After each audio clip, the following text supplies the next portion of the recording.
Alright, so like I mentioned in my last video, we got the wiring harness zip tied back up to the bar that holds up the dashboard, and then I got the seats stripped out so my fiance could come in here and clean up the carpets and the seats for me.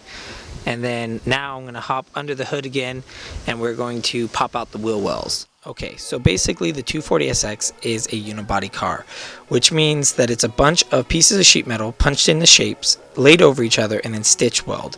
And what a stitch weld is, it's like a little circular weld about the size of a hole in a piece of notebook paper every like inch or 3 inches. And that's what holds the car together. So when it comes to removing the wheel wells, it's really easy to do, and it's really easy to do it well and make it look super clean if you buy a punch and just punch in the center of that, and then buy this special drill bit that is made specifically to take out stitch welds. I bought mine at Harbor Freight for about $5, and what it does is it sets right in the center by this little needle, and the needle's spring loaded so you could press into it, and that will perfectly cut out the stitch weld, and then you can just pop the panel off. Now, it's really easy to do, and it's really easy to do well if you take your time and take it slow. If you want to see this done well, Offbeat Garage, I think his name's Adele, he did that on his channel and he did it right, and that's where I got the idea. I never knew how people got such clean cuts. I thought they just cut it with like a grinder or something like that. I never knew how they actually did it. So his video really helped me out and showed me how to do it the right way. However, when it came time for me to do it, I'm very impatient, and my drill kept getting out of hand, which is why you see all those little like pigtails going all over the place. So that, and a lot of the time I was so frustrated with it by the time I got it to actually start drilling that I just drill all the way through and leave a fat hole right in my wheel well and my fender and stuff like that. So if you want to see how to do it properly, go to his channel, check it out. If you want to see how more than likely you're going to do it, like if you try to do this at home for the first time and you have no experience and you have no clue what you're doing, this is really probably how it's going to turn out. Me personally, I don't really care. I still think cars are meant to be driven and meant to have fun with. They're not meant to be taken too seriously, especially when it's about a $2,000 car. I mean, the main value of this car is not going to be its monetary value. It's going to be the value of enjoyment I get out of driving it. I do enjoy looking at it, and I respect Adele over at Offbeat Garage and how much care he puts into his fabrication. He's great at it, and I'm jealous.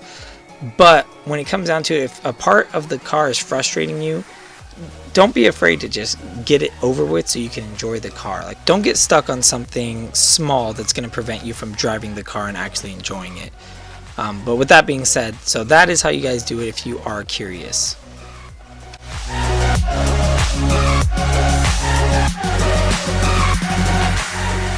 Alright, so just like that, the wheel wells are out, and it just looks just so much meaner now. It's gonna look a lot better once it's painted. So I already went through, we wet sanded, me and my fiance, we wet sanded the pillars right here and the firewall, and I took off the brake master cylinder, and I still have some rust I got to get off the brake booster itself. I'm thinking about maybe running a delete for that in the future. I don't know if I'm going to do it yet, but we got that all wet sanded down, so it's ready for paint for the most part. But we got to go through and get rid of all this rust still. And then once all that rust is gone, then we're going to be good for paint.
Just went through, got rid of as much of the rust as possible.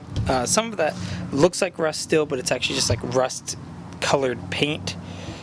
it just kind of rusted over the black paint and just got stuck on there. So it's not actually rust to the metal, and it's just, I think it's from the battery, like a battery leaking or something, because it's like a weird corroded type of texture down there. So I don't really know, my grinder's not getting it off, so I'm just going to paint over it because I think it's fine.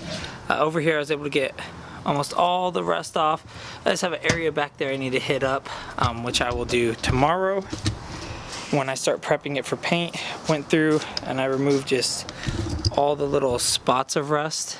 You can see like all just the little bitty pieces that had rust on them. I just went and grinded them all down.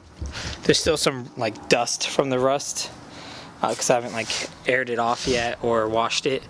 So I went through and did that. And now I think I'm going to remove the brake booster altogether and sand behind that so I could just paint just the firewall, and I'll paint that separately. But yeah, we're looking pretty good. Alright, so just went through, degreased the engine bay. I was able to get this really clean with some gunk degreaser, and then I just went through and all the parts that I got down to bare metal, I just hit up with some quick little primer that I had laying around just to prevent it from rusting, and now it's time to just prep it for paint and start painting.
Okay, so basically this is where we're at now that I painted it.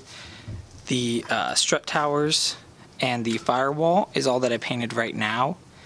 This front part I'm going to paint with not heat safe paint because I don't need to, and I just got a big can of it, much cheaper, of the non-heat safe paint, so the front's going to get painted with just normal paint. But the parts that'd be sitting next to the engine did get heat safe paint.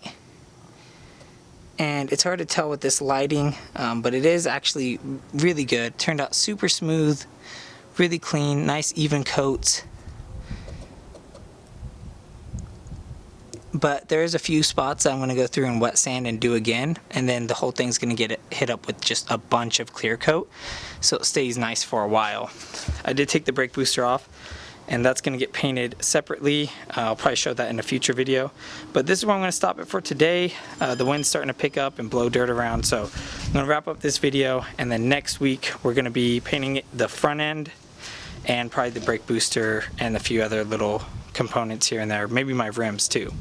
For everybody commenting about the clearance of my new tires and when I'm in full lock, so this is me at full lock and I am rubbing right there. So we're gonna have to go in there with a hammer and maybe a grinder or something and bang that little piece in. So, but nothing too bad, nothing I can't fix.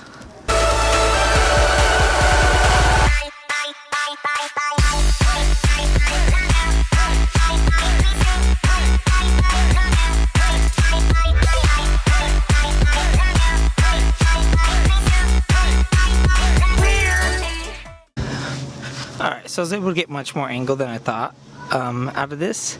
So much so that I was able to tuck the tire past the part that I just hammered away at, and now it's stuck. So we are not going to be able to run these wheels with the front spacers like I would have hoped. But oh well, it's not the end of the world. So I just got to take those front spacers on as soon as I get the brake lines back. Reason 2 why the spacers wouldn't work on these front wheels is actually the steelies are a flat piece of metal. There's no like width to them at all. And my old rims had cutouts in between the lugs for the spacer lugs to go into so it could sit flush against the spacer, whereas these wheels do not. And since these spacers are only 1 inch and the lugs are much longer than that, there's a fat gap going all the way around. So they are not going to fit flush. Also, there's this huge gap from the hub bore of my hub to the hub bore of the rim. So if anybody can find me 87mm to 66.1mm hub-centric rings, that's what I need. Alrighty guys, so in true B is for Build fashion, I have a Rogue. This one right here is a hazelnut brown nectar. Rogue is an Oregon brewery, and it really bums me out that B is for Build drinks Coors Light when he has this right there in his home state. Anyways, so I'm drinking this just for you, Mr. B is for Build, and because taking off those wheel wells was such a pain in my neck and just so tedious to do. So if you're looking to do it yourself, please just know it is time consuming. You do have to be patient, and just know that going into it. And I'm none of those things, so it ended up being really, really bad for me. But it is done now. The engine bay is painted. I still have to finish painting the front of it, but that will wait for another day, because tonight I'm going to relax and finish editing this video and upload it, because it's already like midnight and it needs to be uploaded like right now. So I'm going to go do that. If you guys like the new format of this video where I kind of do more voiceover stuff and like very little talking and kind of a lot of montage stuff, then let me know down below in the comment section. So basically the best way to let me know if you guys are liking the videos or disliking them is just leave a like or a dislike. Let me know what you like and what you don't like in the comments. That way I can better tailor the videos so you guys enjoy them. And that's honestly the best way to improve these videos, is if you guys would just voice your opinions in a respectful manner, that is. Some of you guys get a little bit mouthy. So if you do that in a nice respectful way, I will take your input in and try to input it into the next week's video and see if I like it or if you guys like it and how that all works out. So that is the best way. I do also have a Facebook, Instagram, and Twitter where you guys can hit me up if you have any questions or want to help out the channel or anything like that. If you want to help out the channel, the best way is there's a little eye up in the top corner. You can hit that to donate, or you can hit that and buy a shirt, or you can, I don't know, you could just watch our videos without ad block. That is great. That's always helpful. Or just share the show, share the channel around, get the word out there. Let your other favorite YouTubers know about it. Let your friends know about it. Spreading the word is ideally what's going to grow this channel and make us make rad cars and cool videos and have good times. So basically, this has been Spiff, and I am out. I want to thank you specifically for watching this video. I like you a lot. So thank you guys so much. Have a good day.